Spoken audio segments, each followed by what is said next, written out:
Le sport, enfin, se déconfine lui aussi à partir de dimanche. Les compétitions en direct reprennent sur Eurosport avec du golf, dans le respect de la distanciation sociale évidemment. Et bientôt, pour y voir du cyclisme, même sans Tour de France, et du tennis, même sans tournoi de Roland-Garros. Pendant ces 2 mois de confinement, la chaîne a dû composer et faire une grille de programmes de sport sans sport, avec pas mal de e-sport, le sport électronique. C'est d'ailleurs l'un des seuls secteurs économiques à qui le Covid a profité. Les prévisions de revenus pour le marché du gaming, c'est comme ça qu'on dit, le marché dans le monde, ont été revues à la hausse. Une augmentation de 9,3 par rapport à 2019. Dit comme ça veut rien dire. Je vous dis juste ce chiffre. Un budget de 159,3 milliards de dollars, le e-sport. Pour en parler, nous sommes avec Laurent Prudhomme. Bonjour.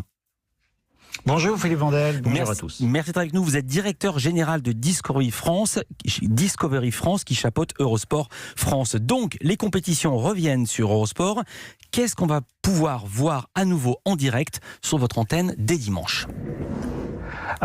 Comme vous le dites, on attend ça avec impatience depuis maintenant pratiquement 12 mars. Donc dès dimanche, de 20h à minuit, un tournoi de golf revient. Donc ce sont les plus grands joueurs du PGA Tour qui vont jouer au profit d'une association caritative. Comment s'appelle ce tournoi ?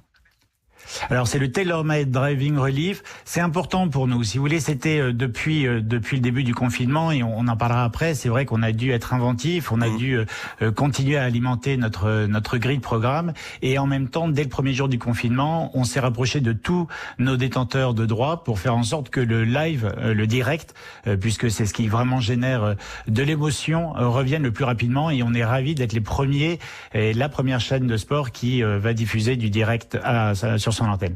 Pas tout à fait la première, parce que samedi, il y a de la Bundesliga qui va démarrer sur Bein Sport. Vous avez raison. Vous êtes la première des chaînes spécialisées. Remarquez, Bein Sport, c'est spécialisé, je dis n'importe quoi. 4 golfeurs parmi les plus en vue sur la scène internationale. Vous êtes fan de golf, vous savez me les citer ? J'ai la liste devant moi, mais pour les fans, vous connaissez les noms ? Je vais essayer de pas me planter. Rory McIlroy, Ricky Fowler, Dustin Johnson, et surtout la nouvelle star montante, le jeune Matthew Wolff, qui a 20 ans et qui est la nouvelle génération du golf américain. C'est exactement ce que j'ai sur ma liste, et vraiment, je vous dis bravo. Comment ça va se passer pour la compétition avec les nouvelles mesures de distanciation sociale ? C'est-à-dire que le titre qui se rapproche un peu, bim, un coup de club dans la tronche ? Alors, coup de club, j'en sais rien. En tout cas, il est évident qu'on fait vraiment confiance aux organisateurs, et pas les moindres, puisque c'est le PGA Tour. C'est le PGA Tour pour les non-initiés. Ce sont les organisateurs du Tour professionnel de golf américain. Nous sommes partenaires avec eux pour les 12 prochaines années. Donc, c'est au niveau mondial. Donc, pour nous, c'est un très gros partenariat. Et donc, on fait entièrement confiance à ces organisateurs pour respecter, bien sûr, toutes les conditions sanitaires. Ce sera à huis clos. Alors ce sera à huis clos. Alors on peut, c'est vrai, c'est toujours le problème de se dire, c'est difficile pour les spectateurs. Est-ce qu'un événement sportif à huis clos est un véritable événement sportif ? Oui, c'est embêtant pour que les spectateurs ne puissent pas y assister, mais on s'intéresse surtout aux téléspectateurs. Parce qu'ils ont besoin de revoir du sport. On n'a jamais autant parlé pendant cette crise et pendant le confinement de chaînes de sport et de la difficulté qu'elles avaient pour remplir leur chaîne. Donc ça montre l'appétence que les gens ont à regarder, et l'appétence des chaînes de sport et l'intérêt qu'ont les gens à regarder du sport. Donc nous, on pense surtout aux téléspectateurs, et on pense aussi aux sportifs, puisque tous les sportifs ont absolument envie de reprendre la compétition. Alors l'événement est à but caritatif, il est en soutien au personnel soignant américain, la Fondation des infirmières, les centres pour le contrôle de la prévention des maladies, vraiment plein de choses absolument formidables. Comment vous avez adapté votre grille pendant le confinement ? Vous avez créé de nouvelles émissions en version confinée. Comment ça s'est passé sur Eurosport ? Alors, en fait, on a en diffusant du sport. C'est-à-dire que le sport ne se vit pas qu'en direct. Et c'est vrai que le confinement, la fin des compétitions a été pour nous une situation très périlleuse qu'on a dû gérer. Et donc, on a dû faire preuve d'énormément de créativité, d'agilité, de flexibilité. Alors, qu'est-ce qu'on a vu pour pouvoir... Alors, qu'est-ce qu'on a vu ? Alors, on a vu d'abord des émissions. Et ça, c'était hyper important pour nous de mettre des programmes frais à l'antenne du lundi au dimanche. Donc, on a créé pendant le confinement 5 nouvelles émissions. Alors, on a commencé le matin. On proposait à nos abonnés un réveil un peu tonique avec l'Eurosport Fitness Club. Là, ça a été de la créativité parce qu'on s'est associé avec une célèbre chaîne une salle de sport à Paris, la salle de sport La Madeleine, pour que leur coach se filme filme et nous propose des émissions, des cours de sport tous les jours. À 13h30, on avait le débat. C'était un débat entre des journalistes de notre rédaction, de la rédaction de Eurosport.fr et de nos chaînes linéaires, Eurosport 1, Eurosport 2. Et le soir, à 19h, on avait ce qu'on appelle le club Eurosport, où on avait eu la possibilité d'interviewer des grands noms. Tony Parker, Renaud Lavillenie, la ministre des Sports. Ça, c'était du lundi au vendredi. Et le week-end, on a organisé un quiz entre les athlètes et un quiz de sport, entre les athlètes et nos journalistes. Et on a eu la chance d'avoir une émission proposée par Christian Califano, qui est notre grand consultant rugby.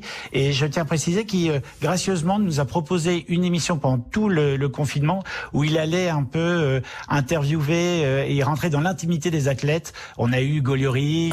Gracieusement, ça veut dire... Pardonnez-moi, gracieusement, c'est-à-dire que vous l'avez pas payé? Parce que il nous a effectivement c'est beau de le proposé ça. C'est lui spontanément, si vous voulez, qui nous a dit attendez, pendant le confinement, moi je dois, c'est aussi ma part de responsabilité. Donc voilà, vous savez quoi, Laurent Prudhomme, moi aussi je vous dis attendez, on marque une pause, on va vous retrouver tout de suite pour parler d'Eurosport et ce qu'on va voir désormais en cette période de déconfinement.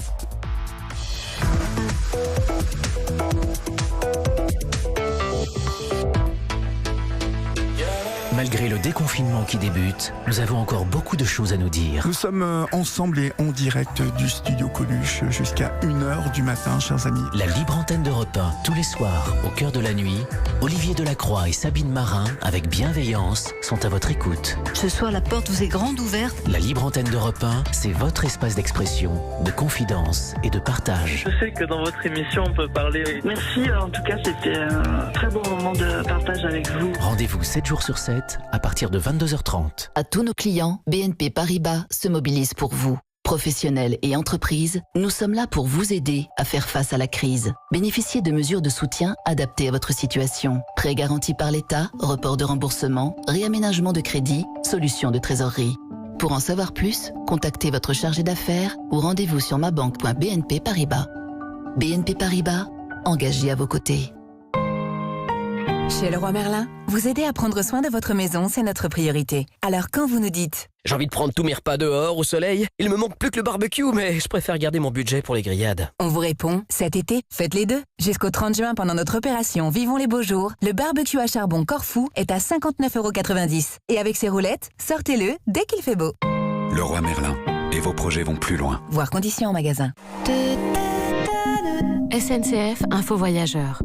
Afin de limiter la circulation du Covid-19 et pour votre sécurité, SNCF prend les engagements en train, tous responsables. Vous pouvez compter sur nous pour sécuriser nos espaces de vente. Nous comptons sur vous pour porter votre masque en gare. Retrouvez l'ensemble des mesures mises en place pour votre sécurité sur l'appli SNCF. SNCF, en train, tous responsables. Leclerc. Chez Leclerc, s'il y a bien une chose qui n'a pas de prix, c'est votre sécurité et celle de nos collaborateurs. C'est pourquoi nous avons renforcé les mesures sanitaires en magasin. Régulation des entrées en cas d'affluence, gel hydroalcoolique à disposition, surgants ou sacs de protection pour vous servir aux rayons fruits et légumes, protection des caisses et espaces frais traditionnels, désinfection des surfaces en contact avec nos clients, marquage au sol de distanciation. Car chez Leclerc, protéger la santé de tous, c'est aussi notre rôle. Leclerc. Retrouvez la liste de toutes les mesures prises en magasin et en drive sur mesures-sanitaire.leclerc. Europe 1 Culture Média. Philippe Vandel. En compagnie de Laurent Prudhomme, c'est le patron d'Eurosport France, je vais arriver à le dire, mais pas seulement. Et on en parle, on est avec vous, car dimanche soir, le sport reprend en direct sur Eurosport avec du golf en direct. Il y aura du tennis, mais ça sera des rediffs, mais des programmes neufs pour la semaine prochaine, faute de Roland Garros. Vous allez faire revivre d'anciens matchs du tournoi, mais ce n'est pas vous qui les choisissez. Expliquez les modalités. Oui, alors c'est intéressant, c'est-à-dire que on a pendant toute le confinement, on a essayé. Ça s'appelle Players Cut. Ça s'appelle Players Cut. Expliquez le principe. Ouais, alors c'est you say we play, c'est-à-dire on propose, si vous voulez, aux abonnés mais pas seulement, aux abonnés et également aux grands champions de déterminer leur choix de programmation. Ah, génial.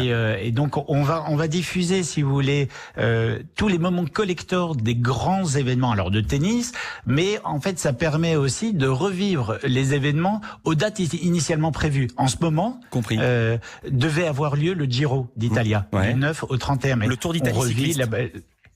Oui, pardon, le Tour de cyclisme d'Italie. Et donc, on a la possibilité, enfin, on propose tous les jours les meilleures, les plus grandes étapes depuis 2013. Et vous l'avez dit, Roland Garros va commencer le 24 mai. Et du 24 mai au 7 juin, on va proposer les plus grands matchs, les plus belles rencontres choisies par nos abonnés, mais également par Rafael Nadal, Djokovic.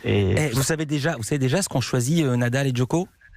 Alors pas encore, on va l'avoir la semaine prochaine. Donc on vous donnera ça la semaine prochaine, le choix de Nadal. Alors j'ai découvert en préparant ce dossier que techniquement c'est pas simple. Comment vous faites pour diffuser tout ça ? Vous aviez tous les Tours de France, tous les tournois de Roland Garros, tous les Tours d'Italie dans vos archives ? Ah non, ça a été, ça a été vraiment du bricolage, mais ça a été passionnant, ça a été une expérience dingue parce que on a fait le tour de tous nos détenteurs de droits pour leur demander accès aux archives, et en fait on s'est rendu compte qu'on avait on avait des archives qui dataient il y a 2 ans environ. Et donc en fait, ça a été quelque chose d'assez particulier. On a dû récupérer les archives, les envoyer par internet, par WeTransfer. Donc de temps en temps, une étape, pour télécharger une étape, on mettait pratiquement une journée entière. C'est-à-dire pour télécharger et récupérer le fichier. C'est-à-dire que c'était plus long que l'étape elle-même. Oui, mais bien sûr. Et ensuite, on a équipé nos journalistes pour qu'ils puissent commenter. Alors, soit on récupérait, si vous voulez, le commentaire d'origine, et quand le commentaire d'origine n'était pas disponible, on a équipé nos journalistes pour qu'ils puissent faire le commentaire depuis chez eux. Alors, il y a un sport qui s'est développé pendant le confinement, c'est le e-sport, le sport électronique. L'Observatoire, je l'ai dit en préambule, de Sport Business a récemment publié les chiffres d'affaires du gaming et de l'e-sport. Les prévisions de revenus pour ce marché dans le monde ont été revues à la hausse, 159,3 milliards, on va dire 160 milliards de dollars cette année, une progression de 9,3 par rapport à 2019. Est-ce que c'est également un sport d'avenir, l'e-sport, pour la télévision ? Alors, c'est une excellente question. Merci. Et je pense qu'il faut, il faut surtout faire la différence, à mon sens, entre ce qu'on appelle le e-sport et le sport virtuel. Allez-y. On a diffusé, pendant le confinement, beaucoup de sports virtuels. Pourquoi ? Parce que ça nous a permis... Attendez, dites la différence. Alors, excusez-moi, vous avez raison. Non, le sport virtuel, alors, ça va être ma propre définition. Après, vous pouvez me challenger. Mais le sport virtuel, c'est une opposition entre des sportifs professionnels et des gamers sur un simulateur autour d'un événement existant. On a diffusé attention, il me reste plus que 30 secondes. Terminez vite votre explication, il me reste 30 secondes pour la dernière question. Alors que le e-sport, c'est plus aux alentours autour d'événements de combat comme Fortnite et League of Legends et sur des plateformes Twitch qui sont bien spécifiques pour un public très jeune. Alors je l'ai dit, demain samedi, un championnat de foot européen qui reprend, c'est la Bundesliga, le championnat allemand, des matchs à huis clos, 5 matchs en multiplex à 15h30, dont Borussia Dortmund, Schalke 04 ou Schalke 04. Vous allez regarder, vous allez jeter un œil ? Alors oui, je vais jeter un œil.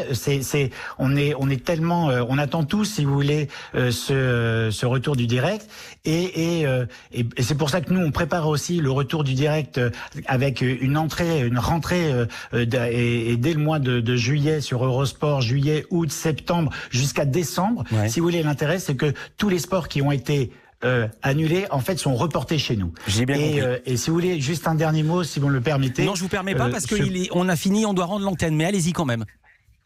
Alors, juste pour vous dire que ce confinement, on a eu des chiffres Médiamétrie hier qui nous dit que Eurosport a été la chaîne qui a le moins souffert parmi les chaînes de sport payantes pendant le confinement. Donc, bravo, toute l'agilité, bravo à vous, l'inventivité. Merci beaucoup, Laurent Prudhomme. Vous savez que le direct, il faut s'arrêter, il y a des pauses à faire. Merci Laurent Prudhomme. Je rappelle que vous êtes le patron d'Eurosport France et rendez-vous dimanche soir pour du golf en direct. Culture